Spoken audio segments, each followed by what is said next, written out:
اگر تمہیں کوئی علاقے والا کہہ دے بڑی اچھی موت مرا، کلمہ پڑھتے مرتے مردا، پھر تو مرنے کے بعد بھی زندہ باد رہے گا، خدا پاک کی قسم اگر کلمے کی موت نہ مرا، لوگ چہرہ دیکھتے بھی جائیں گے اور برائیاں بھی کرتے جائیں گے۔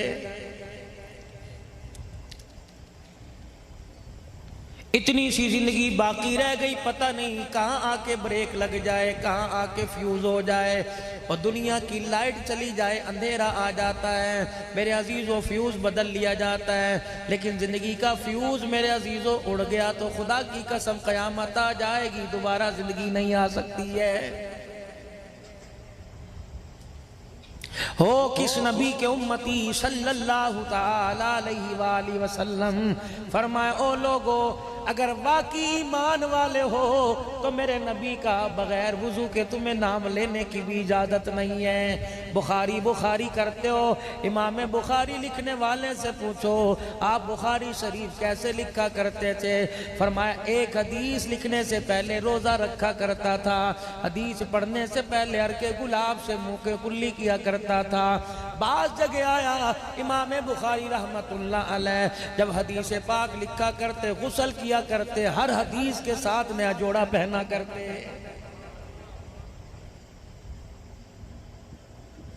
یا تو میرے عزیزو نان والے نے بھی لکھا ہوا ہے، مدنی نان صاحب صبح صبح تندور سے راکھ تو نکالتا ہے، نبی کے نام سے مکھیوں کا گند نہیں ہٹا رہا ہے۔ اے تیرا عشق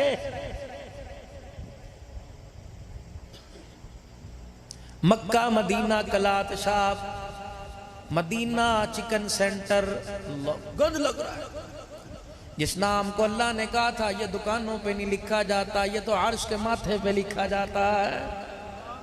یہ نام تم دکانوں پر نہ لکھو، یہ نام اپنے سینے پہ لکھو، یہ نام اپنے ماتھے پہ لکھ لو، تاکہ مرنے کے بعد جب تمہارا کفن سے چہرہ باہر نکلے تمہارے انگ انگ پر اللہ کا نام نظر آئے، محمد کا فرمان نظر آئے۔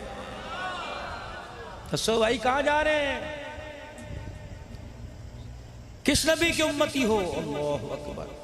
سیدہ عائشہ رضی اللہ تعالی عنہ کہنے لگی، فرماتی ہیں حضور عصر کی نماز کے بعد گھر تشریف لائے اور فرمایا عائشہ ایک جنازہ آیا ہوا ہے، آج تیری باری ہے، آج تجھے وقت دینا ہے، ازواج مطہرات میں سے آج تیرا حصہ ہے۔ اے عائشہ آج میں تیرے گھر میں وقت گزاروں گا، لیکن مجھے اتنی اجازت دے دے میں محمد جنازہ پڑھا کے آ جاؤں۔ تیرا حق ہے نا؟ جسے قرآن کی آیتیں پڑھ کے اپنے گھر میں لے کے آئے ہو اس کا بھی کبھی آپ نے حق پوچھا ہے؟ نا بابا ڈر لگتا ہے آپ کے علاقے میں تقریر کرنے سے، ناراض تو نہیں ہوگے بات کر دوں؟ مولوی صاحب کیڑے پنڈ جا رہے ہو؟ فلانے پنڈ، اتھے تے اننے قتل ہو گئے نے۔ کیڑے پنڈ جا رہے ہو؟ اتھے تے انی دشمنیاں نے۔ یقین جانو ہم جب چھوٹے چھوٹے ہوا کرتے تھے، کہاں جا رہے ہو؟ فلانی جگہ جا رہے ہیں۔ اچھا وہاں تو بہت بڑے اللہ والے رہتے ہیں۔ کہاں جا رہے ہو؟ فلانی جگہ جا رہے ہیں، وہاں کے لوگ تو سارے حاجی ہیں۔ کہاں جا رہے ہو؟ فلانی جگہ جا رہے ہیں۔ پتہ اس نام کا نام حافظ آباد کیوں رکھا؟ وہاں ایک حافظ صاحب تھے، اللہ جل شانہ نے حافظوں سے گھروں کو بھر دیا تھا۔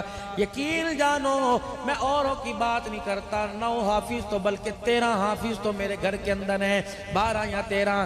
جس گلی کے اندر جس محلے میں ہماری گلی ہے 65 کے قریب حافظ تو اس محلے کے اندر ہیں۔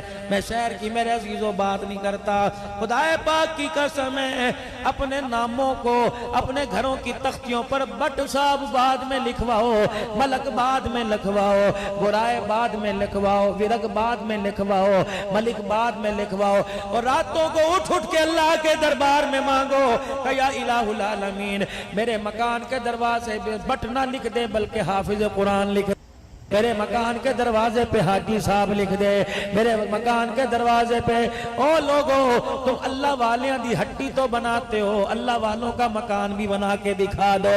کیا مطلب اگر بیٹی کو دیکھے قرآن پڑھتی نظر آتی ہے، جوال کو دیکھے راتوں کے مصلے پہ نماز پڑھتا نظر آتا ہے۔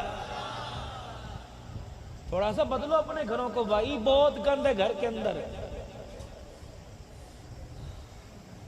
اگر اللہ کو ہم نے اپنے گھر میں یاد کرنا ہو کہاں یاد کرو گے؟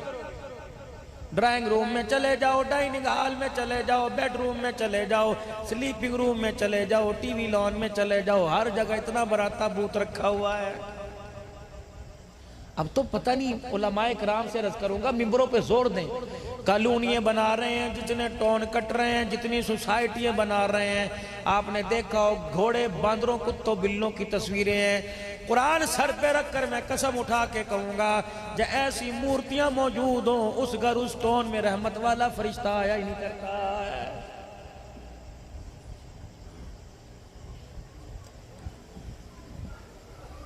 میں ایک گھر کے اندر بیٹھا ہوا تھا، نماز کا وقت آ گیا، تصویر لگی ہوئی تھی، میں نے کہا یار یہ رومال اس کے اوپر ڈال دے۔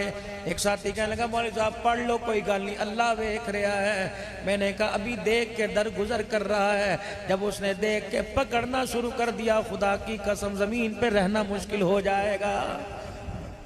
جب شٹو دفع کرو، انہیں میں منہ نہیں لگاتا، اس قابل ہے ہی نہیں، میں نے دیکھا۔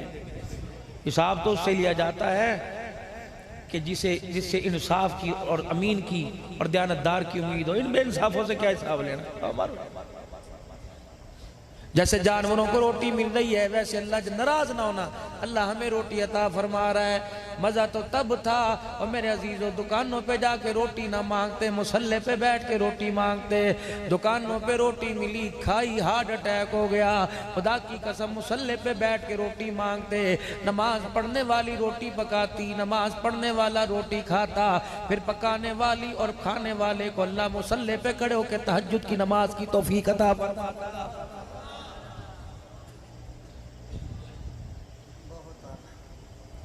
کیوں فجر کی نماز جا رہی ہے، گھر کے ہر کمرے میں اذان کی آواز گئی، لیکن قدم نماز کے لیے کسی کے باہر نہ نکلے۔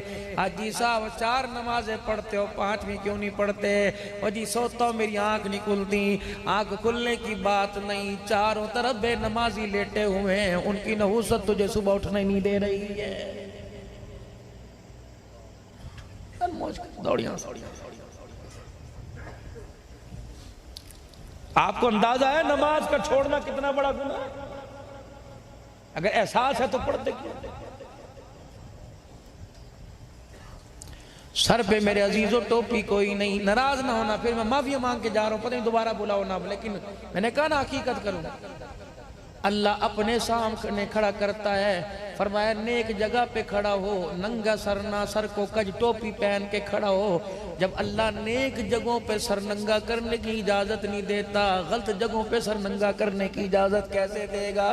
شر البلدان اسواقها، فرمایا قوم کی بدترین جگہ بازار ہیں، جہاں آپ کا میرا آنے کو دل ہی نہیں کرتا، بیٹھے رہنے کو دل کرتا ہے۔ یار بھی کہتا ہے ہلے 12 بجے نے چلے جانا، بوا کھلوا لیں۔ اللہ کے نبی نے فرمایا ضرورت کے درجے میں بازار جاؤ، ورنہ خبردار ایسی جگہوں پہ جانے سے محمد روک رہا ہے جہاں شیطان تمہیں بہکاوے میں لا کے اللہ اور اس کے رسول سے دور کر رہا ہے۔